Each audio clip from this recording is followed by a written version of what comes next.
Okay, so we should be starting broadcast now, and you should get a notification any second now to say that we're live on air.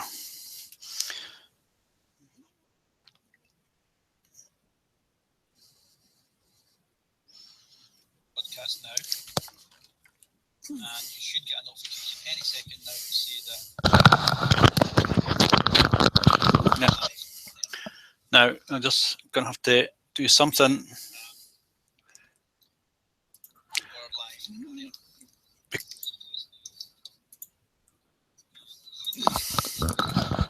Now, I'm just going to lay this down for a second.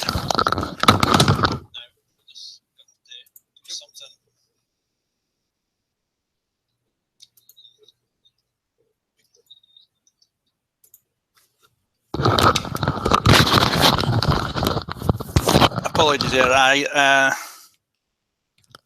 clicked into my own broadcast and I can hear myself playing back over my ears. So hopefully that should be working now. I'm just going to get somebody to test the link for me again.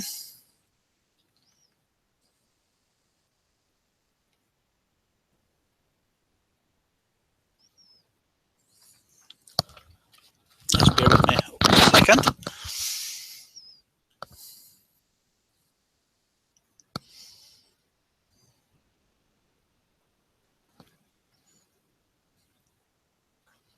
I'll just make sure that this is actually playing. This is time lapse. So definitely should be broadcasting now, but just to make sure, what I will do is generate another link, paste it in the Facebook page. This looks a bit freaky, but let's just make sure that it's the same link, and we'll copy. Minimize that. And I'll go into Facebook, go into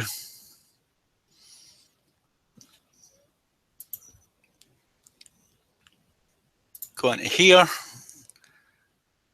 and it should be that. And thank you, Andy. And now I know it's working. Okay, right.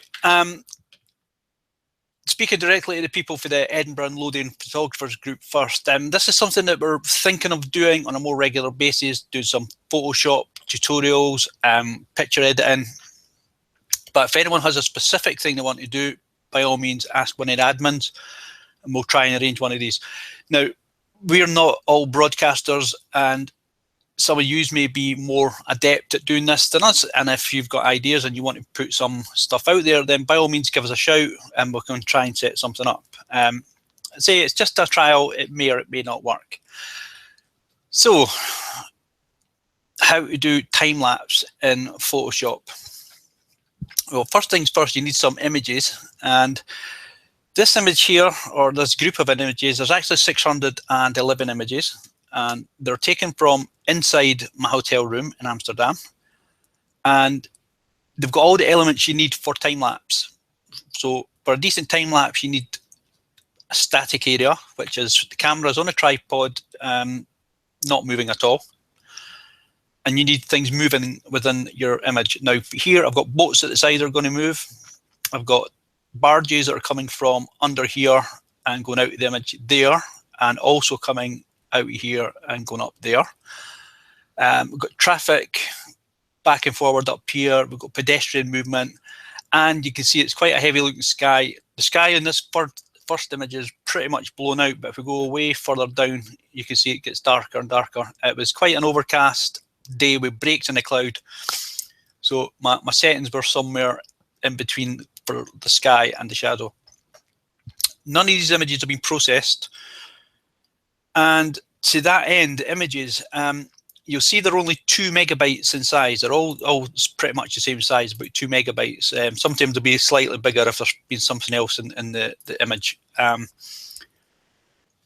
got a dual memory slot in my camera, so I took out one of the memory cards, and the second one I set it to do. It's generally set up to do raw images on both cards. I set it to do small JPEGs. And only record to the one card, so it keeps your file size small, and it eliminates the risk of any buffering in between an image being taken and getting written to the card and then the next image getting taken. So settings on the camera are here.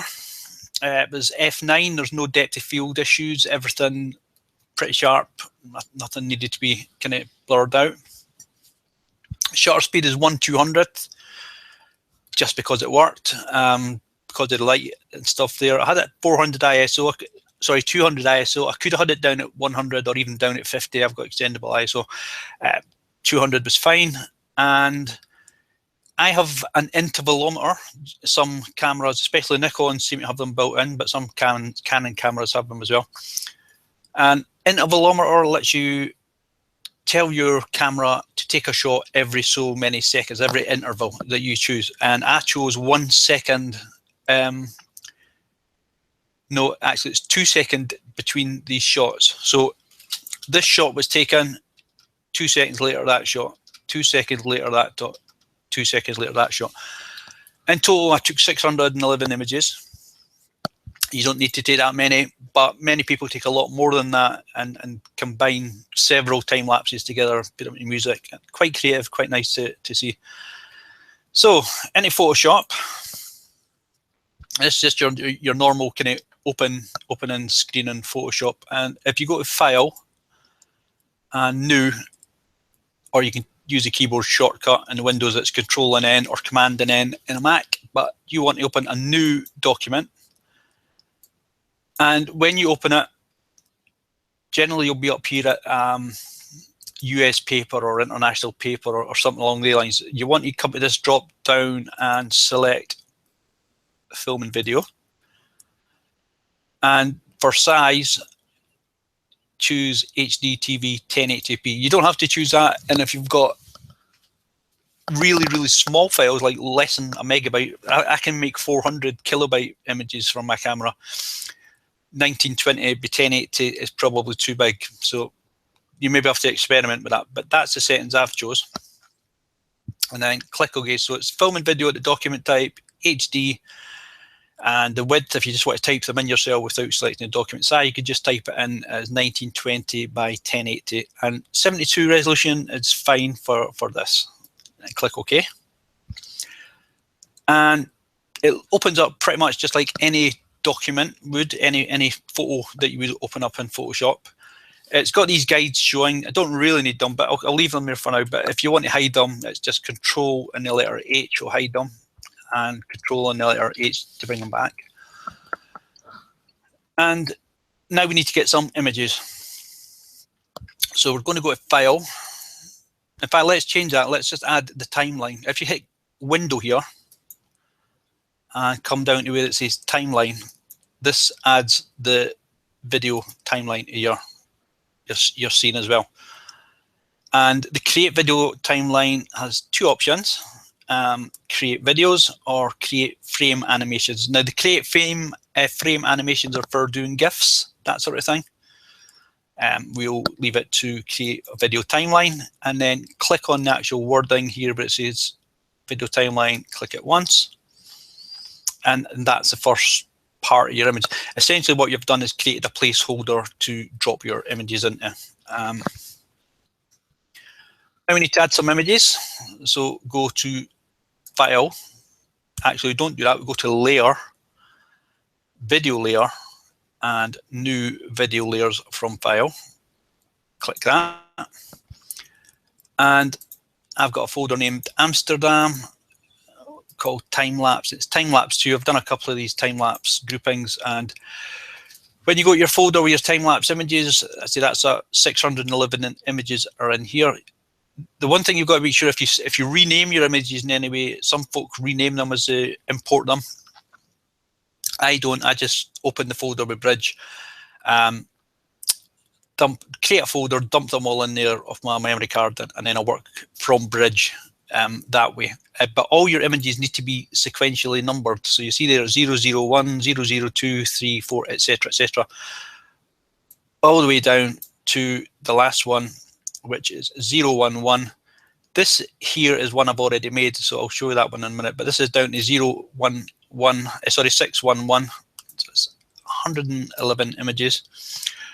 So all you need to do is click on the first one. Photoshop's quite clever. It works out all the images that you need are going to be sequentially numbered. And that's the thing, if you were to renumber one of these, say if you just, or gave it a name, called it boat or something, when Photoshop did the import, it'll stop at the, where the sequence and numbers breaks, it'll stop. So highlight number 1, click open. And the photo I brought it, when it's coming to the placeholder, it's coming much bigger than the placeholder is able to accommodate. So to do that, we'll go Control and the minus key on the numerical keypad, Control and minus, make this a bit smaller. And then if you had Control and the letter T, Control and T, it will bring up the transform dialog box. I'm just going to make this a little bit bigger, Control and the plus on the keyboard.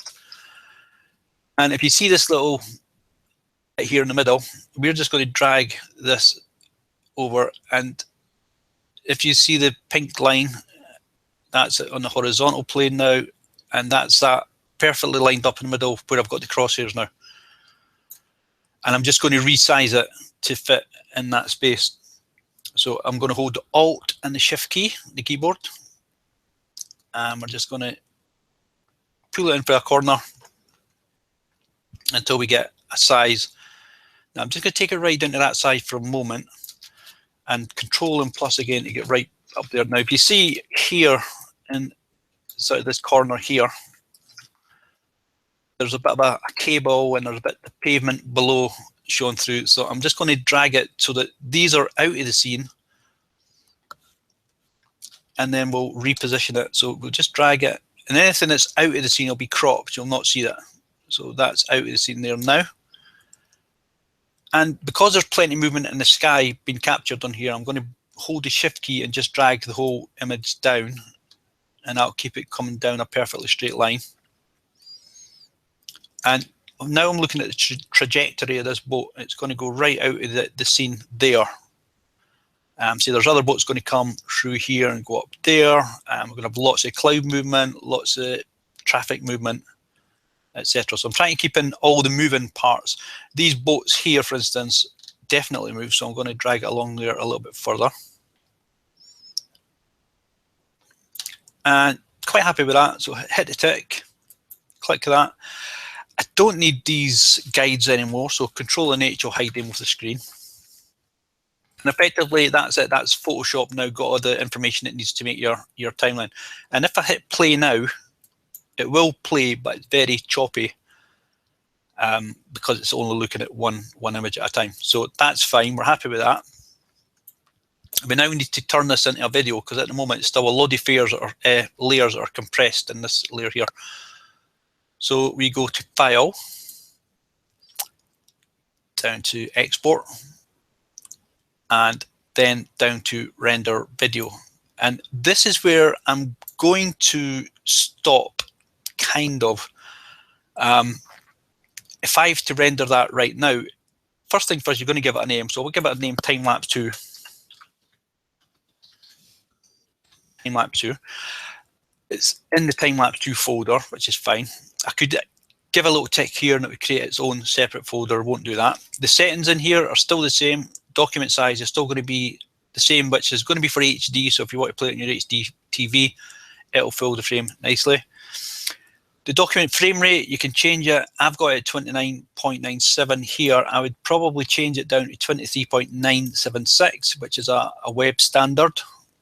But you could make it fit for, if you go here, sorry, where am I? You could change it to YouTube preset, this one, which is a slightly faster frame rate of 29.97. I think I'll probably go for the 23, if I can see it on here. It is. Let's just change this to high quality here, and we'll change the frame rate down here to 23.976, and that'll still be playable on YouTube, but won't take so long to render. Now, if I click render right now, that's what it's going to do. It's going to render, and even though these are only 2 megabyte file sizes, it will still take a good 5 minutes. I'm going to click it, but I'll show you the finished product. Generally, if I was doing this on for a YouTube, rather than render it when somebody's sitting watching, I would do it separately, but I'll click render now, and you'll see just how slow this goes. But I do have a finished image there already, so I'll just click on that and show you what the end one will look like. And that's it, going to make the image here. So we'll just click on this one here. It's exactly the same image. I've done it earlier in good old Blue Peter fashion. And that's what your time lapse will look like. Different from a video, you see the cloud movement, see pedestrians scurrying about. There you go. So that's our 15 minutes. I think we did 15 minutes. And that's the broadcast just about over. So please feel free to leave a comment. If you do want to see anything like this again, let us know. If you don't, obviously let us know as well.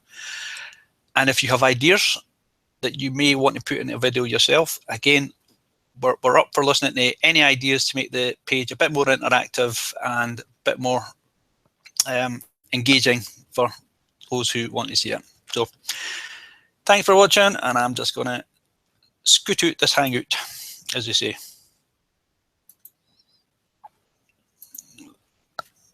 If I can.